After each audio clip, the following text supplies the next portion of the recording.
প্রাক নির্বাচনী পরীক্ষা 2025 দাখিল দশম শ্রেণী তথ্য ও যোগাযোগ প্রযুক্তি শিক্ষার্থী বন্ধুরা, এটা তোমাদের আলফাতা গাইড যারা পড়ো তাদের জন্য শতভাগ্যমন। তবে আগে তোমরা একটু মনোযোগ দিয়ে কথাগুলো শোনো, খুবই ইম্পর্টেন্ট তোমাদের তথ্য প্রযুক্তির জন্য কথাগুলো। তো তোমাদের এখানে দেখতেই পাচ্ছ তোমরা 15টা এমসিকিউ, কিন্তু এমসিকিউ থাকার কথা 25টা, অথবা 15 এমসিকিউ এবং 10টা লিখিত, অর্থাৎ লিখিত পরীক্ষা 10 নাম্বার থাকার কথা, অথবা 25টা এমসি থাকার কথা, অর্থাৎ তোমার তথ্য প্রযুক্তিতে 25 নাম্বার, পূর্ণমান 25 থাকার কথা। কিন্তু তোমাদের আলফাটা গাইডে অনলি 15 মার্কের প্রশ্ন পাওয়া যাচ্ছে এখন পর্যন্ত। সাজেশন খুঁজে মাত্র 15 নাম্বারের পাওয়া যাচ্ছে।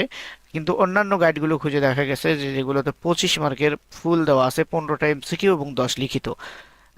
যেমন ইমতেহান লিখসার তারসুন সহ অন্যান্য গাইড যেগুলো আছে, এগুলো 15টা হচ্ছে এমসিকিউ আর 10টা হচ্ছে লিখিত। কিন্তু আলফাতা গাইড থেকে শুধুমাত্র 15টা এমসিকিউ এখন পর্যন্ত পাওয়া গিয়েছে, আর তোমাদের 10 লিখিত এখন পর্যন্ত পাওয়া যায়নি। ওটা কি আদৌ লিখিত পরীক্ষা হবে নাকি শুধুমাত্র 15 এমসিকিউ হবে?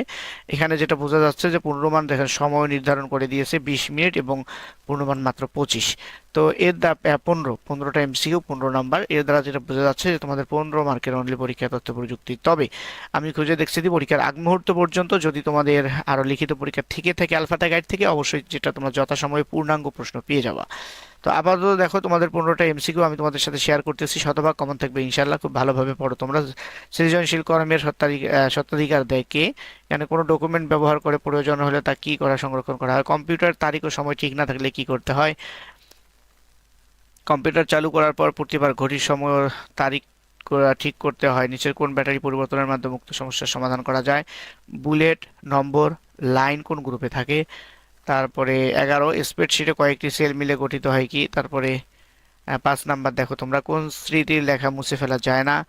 উদ্দীপকে পরে 12 নং প্রশ্নের উত্তর দাও। উদ্দীপকের C<3 সেলের সূত্রটি কি হবে? তারপর দেখো 6 অনুমতি ছাড়া আশিকের অ্যাকাউন্টে অ্যাক্সেস করার প্রক্রিয়াটিকে কি বলে? 14 হচ্ছে ওয়ার্কশিটে ABC দ্বারা কি বোঝায়? 15 প্রথম তৈরিকৃত স্প্রেডশিট প্রোগ্রামটি ছিল বর্ণভিত্তিক, অক্ষর ভিত্তিক, মেনু ভিত্তিক, নিচের কোনটি সঠিক? এগুলো 6 এবং 7। তো শিক্ষার্থী বন্ধুরা, টোটাল 15টা এমসিকিউ আলফাদা গাইড থেকে তোমাদেরকে দিয়ে দিলাম। তোমরা সম্পূর্ণটি ভালো করে পড়ো, ইনশাল্লাহ লিখিত থাকলে যথাসময়ে তোমরা সেটাও পেয়ে যাবা। ধন্যবাদ।